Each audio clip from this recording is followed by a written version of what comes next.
just as bitter as ever. There's a great new spin of complaints here.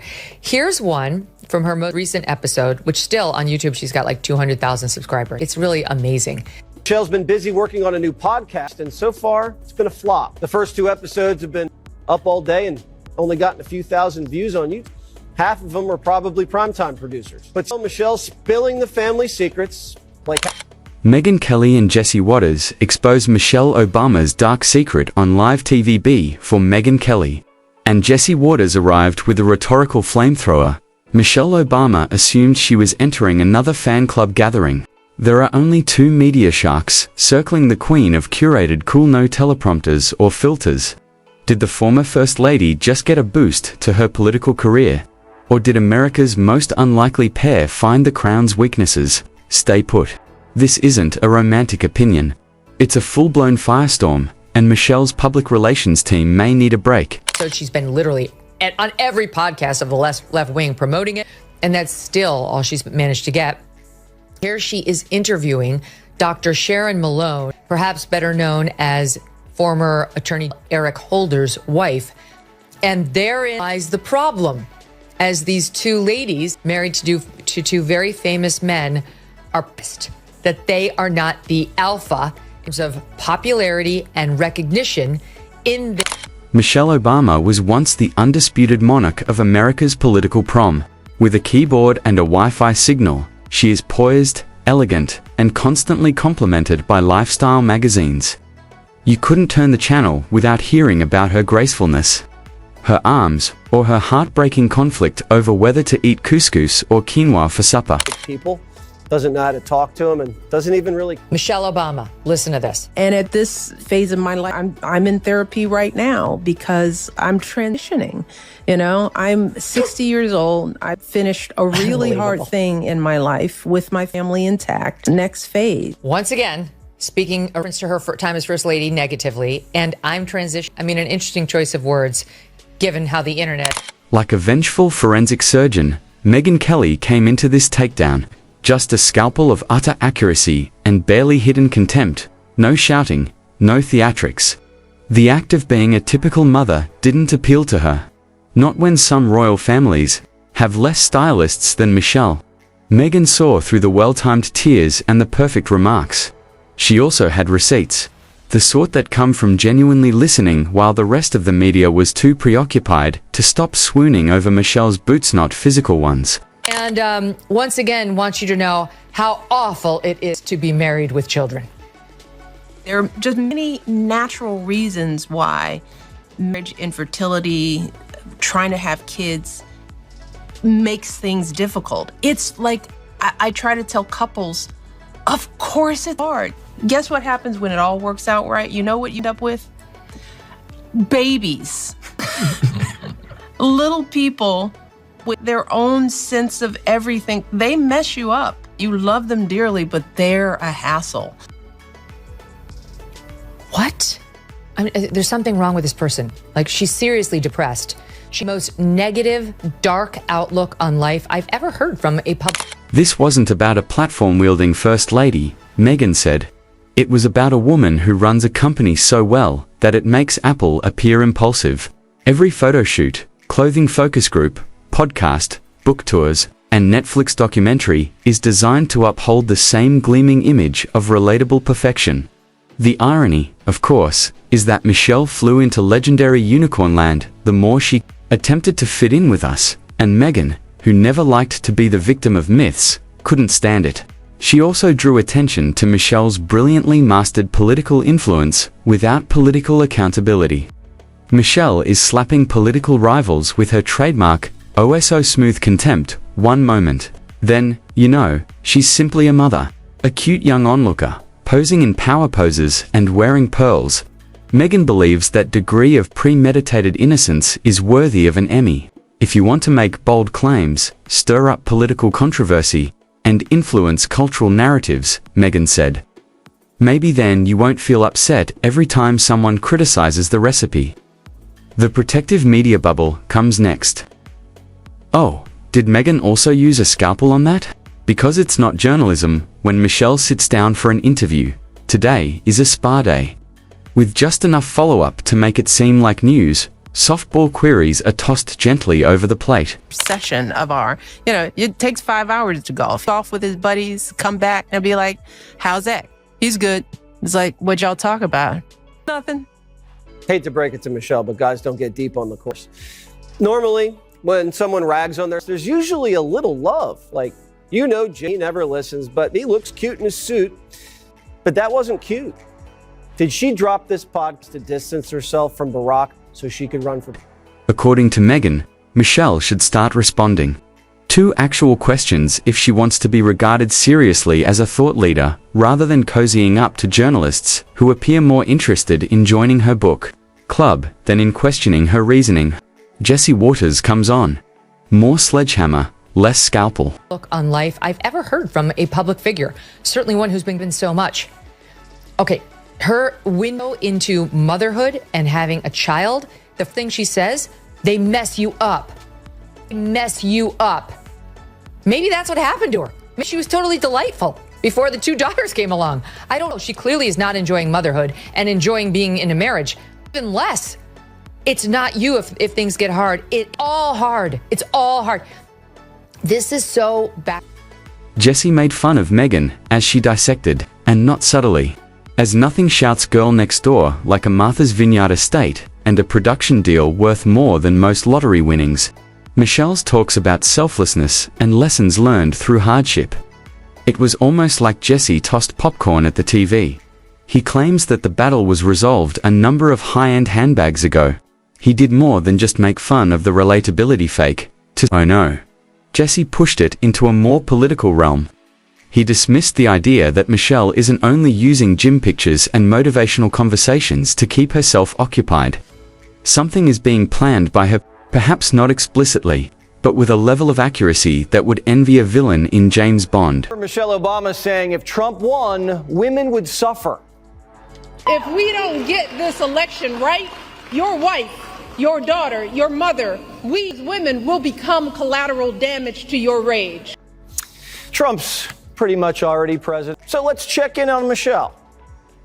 Attention everybody, we are full of joy today. So honored to...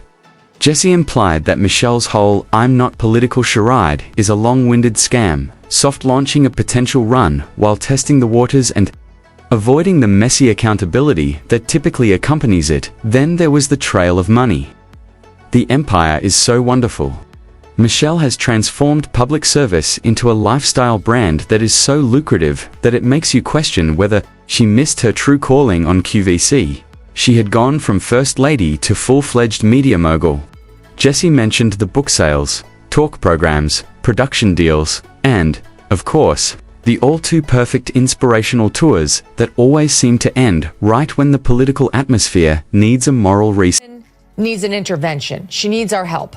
Okay, that's not all. She can't make fun of herself.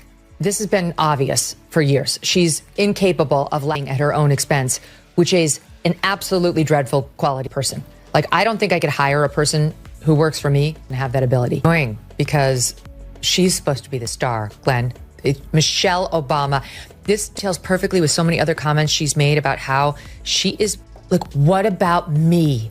What about me? What did those 8 years in the White House do to my soul? And why isn't anyone asking? They shouldn't have to be told to ask about how I'm doing. Said. Is it a coincidence? Not in Jesse's opinion. Despite their vastly different tenors, Megyn and Jesse had one central idea in common. Untouchability is what Michelle Obama aspires to, giving sweeping statements that influence national discourse while hiding behind the curtain if someone dares to inquire. Hey, do you actually believe what you just said? Is an example of playing politics without ever coming across as political. Additionally, Jesse went full roastmaster, smirking as he roasted every contradiction. Michelle Obama looks proud of her country again, which is weird because Biden's about to turn the White House over to Hitler. Everybody should be scared, right? At the Obama house, it's Christmas as usual. The only thing keeping Michelle up at night is what to stuff in Barack's stocking. who's the hardest to shop for? He is. Oh my gosh. Yeah. I mean, he's just a boy, you know? I mean, he just doesn't do much. He golfs. There's only so many golf balls you can get a dude. Right. I'm trying to get him clothes that he wouldn't buy, you know? Okay. Because he's so cheap. Well, who is best gift giver out of you guys? Me? Okay. You know, I think I am because I'm actually paying attention to everyone. You know? That is the I'm trick. like listening. Michelle just said her husband's cheap, doesn't listen, and chases balls all day like a little boy. While Megyn approached it like an investigative reporter who had missed her calling and espionage, Michelle as an icon was transformed into Michelle as a product by the two of them, one that is totally exempt from return rules, has been meticulously wrapped, and has been heavily advertised. Together, they struck the ideal balance between scathing satire and astute analysis. Layer by layer, Megyn dismantled the myth. Michelle, who had been protected for years by a sort of cultural diplomatic immunity, was suddenly the subject of a public crucifixion, while Jessie started the fight. Of course, leads me to Michelle Obama. You're back, and she's given us a whole new realm of comments. Glenn, we saved them just because she's still... I told your staff I only started watching this podcast religiously because of the times I've been on your show and you've had it by yourself or with me. So I'm very ready to talk Michelle Obama. Oh, good. She's still just as bitter as ever. There's such a great spin of fire. It didn't end there either, because Michelle's carefully chosen stillness somehow conveyed far more while she sat quietly. Naturally, Jessie only chuckled and remarked that the PR crew most likely passed out twice. A roast in 2 acts served. As the grand finale, Megyn presented her concluding argument with composure and method. Michelle Obama has become a brand that flourishes on praise and falters on criticized. He concluded by making a prediction: Jessie, becoming untouchable might as well be the title of Michelle's next book. It was not merely a takedown. For a public figure who had lived in luxury for 10 years, it was a full-fledged reality check. Women will survive the next 4 years, but she never asked. Michelle put down some ground rules for the interview. After the biggest election in the history of the country, her words, not mine, Michelle said, "Don't ask me about politics." Michelle's only allowed to be asked about her new book, new Netflix show, and her new fruit juice brand. Not Maha. Michelle's got to push product. It's the new golden age, remember? It's almost like she's saying life gone. The whole democracy is on the line was just a check. Someone finally has the courage to call attention to the obvious. The conflict between living like king and being just like us. It's not a debate when Megyn Kelly and Jesse Waters clash. It's being demolished. Together, they take Michelle Obama's meticulously manicured legacy and pound it with a rhetorical sledgehammer. One delivers the intellect, the other the brass knuckles, while drinking cocktails on Martha's Vineyard and accepting payments that make hedge fund managers blush. He makes fun of the ridiculousness of someone professing to be just like us. His goal is not to establish friendships. His purpose in being here is to bluff the empire of vibes. They frame the central paradox together. Cultural projection and emotional resonance form the foundation of Michelle Obama's having her Hillary moment. Barry had his 8 years, so Michelle's demanding her time to shine. Michelle's on a roll, and now she's center stage. The woman needs no introduction, for real. Michelle Obama! We have to be honest about real marriage and the work that it takes to build with another person. It's like all hashtag relationship goals, and I'm like, I was mad at him in that picture. Michelle has a Netflix special with Oprah, and when Oprah taps you, that means it's your time. The Obamas that. It was Oprah who was the first big name to support Barry's run to the White House. So what does this mean? Well, for one, it means Michelle has another book, and she wants the world to know it's her world now. That she, not Barack, is the real porcelain doll that no one dares touch, and the halo effect turns inquiries into attacks. Residing in a dictatorship, Megyn provides a mic drop moment of clarity, and is always the one to style the last knife in. Be prepared to be played back if you wish to participate in politics. There it is. It was the last straw for the Michelle Obama fiction factory. Furthermore, it didn't appear as a rival or politician. It arrived in the form of a delighted media troll and a journalist with a sharp tongue, who both saw through the glitz and concluded that some refreshing sunshine was needed.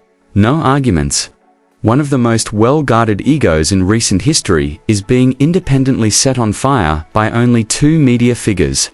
One executed it as precisely as a surgeon. Megyn has another segment planned, so beware of spoilers. Additionally, Jessie is most likely already working on a spoof screenplay for Michelle's upcoming motivational podcast, which will be broadcast live from a boat.